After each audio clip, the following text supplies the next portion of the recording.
Boomers had their own version of going viral. Except instead of TikTok, it was entire families crowding around one TV the size of a microwave. And today, we're diving into 5 pop culture moments every boomer still remembers like it happened yesterday, even if Gen Z has never even heard of them. Let's start with the moment that basically broke America before the internet was even an idea.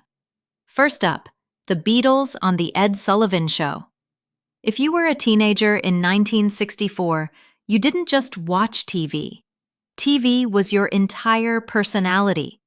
And on February 9th of that year, 73 million people tuned in to see 4 guys from Liverpool who looked like they all shared one bottle of hair gel. Imagine the whole country watching one thing at the same time. No phones, no second screen, no scrolling. You watched or you missed it. Forever. Boomers remember the screams, the chaos, the absolute hysteria. Kids were jumping on furniture. Parents were horrified. And the funniest part? Most people admitted they couldn't even hear the band because the crowd was so loud. Doesn't matter. Those 2 minutes turned America into Beatlemania land. It was the original, I saw it first, flex. And honestly, it was the Swiftie era before Swifties existed. Now, while we're talking about screaming, let's talk about the OG cliffhanger that held a whole country hostage. Who shot JR from the show Dallas? Look, modern TV fans think they know pain. They whine when Netflix releases weekly episodes instead of dropping the entire season at once. Boomers survived something way worse. 8 months of pure psychological torture. No spoilers, no leaks, no Reddit detectives doing wild theories, nothing. Just vibes. People placed bets in bars. Newspapers ran headline updates like it was a presidential election. One guy literally called the FBI claiming he knew who did it. Even the Queen Mother of England asked the cast for answers. When the reveal finally aired, 90 million people tuned in. That is Super Bowl numbers. And what did they get? A twist so messy and dramatic that it basically invented the modern TV cliffhanger. Boomers didn't binge watch. They slow-cooked their trauma over long periods of time. But nothing, and I mean absolutely nothing, prepared the world for what Michael Jackson did in 1983 at Motown 25. Imagine watching TV and suddenly someone just breaks physics. MJ steps out in that sparkly jacket, glove shining, hair perfectly bouncy, and then the moonwalk. A move so smooth that boomers talk about it the way millennials talk about their first iPhone. People screamed. People cried. Grown men fell off couches trying to recreate it.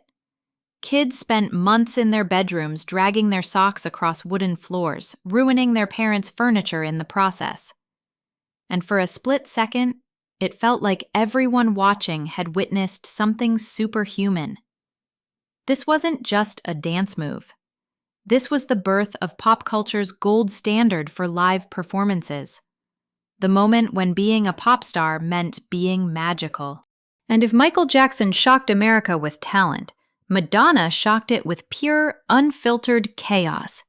Her 1984 MTV Like a Virgin performance was the moment that made conservative parents pray harder than they ever had in their lives. She comes out in a wedding dress, rolling around on stage, singing lyrics that made every church lady clutch her pearls so hard they turned into diamonds. MTV was only a few years old, and already parents wanted it banned. But kids? Kids were obsessed. They had never seen anything like it. This moment didn't just create controversy. It set the blueprint for every future pop star who wanted to push boundaries. No Madonna? No Britney Snake performance. No Lady Gaga meat dress. No Miley Cyrus chaos era. Boomer living rooms were never the same again. And the best part? Madonna knew exactly what she was doing.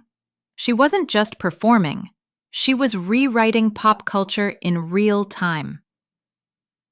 And now, we arrive at the pop culture earthquake that literally stopped the entire United States. The O.J. Simpson white Bronco chase. Picture this. It's 1994. The NBA Finals are on. People are ready for basketball. And suddenly, the broadcast cuts away to a slow-motion car chase. One white Ford Bronco driving 40 miles per hour on the freeway, followed by 20 police cars. And America was glued to it. Restaurants turned their TVs. Hotels put it on in lobbies. People called their neighbors and said, "Turn on the news. You're not going to believe this." No TikTok, no trending tab. Just one unbelievable moment happening live, unfiltered, and way too dramatic for anyone to look away.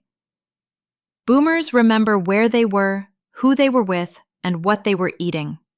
It's their version of a major live stream, except the whole country watched it together. So yeah, boomers didn't just have pop culture moments. They had events that literally shaped television, music, celebrity culture, and how we experience shared media. They didn't need algorithms. They didn't need trending hashtags. They had moments that were so massive, the entire country felt them at the same time.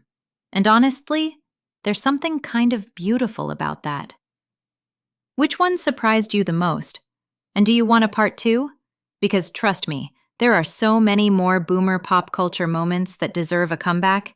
I'm talking Elvis on the Milton Berle show, the MASH finale, the day MTV launched, the birth of the Walkman. The list goes on forever.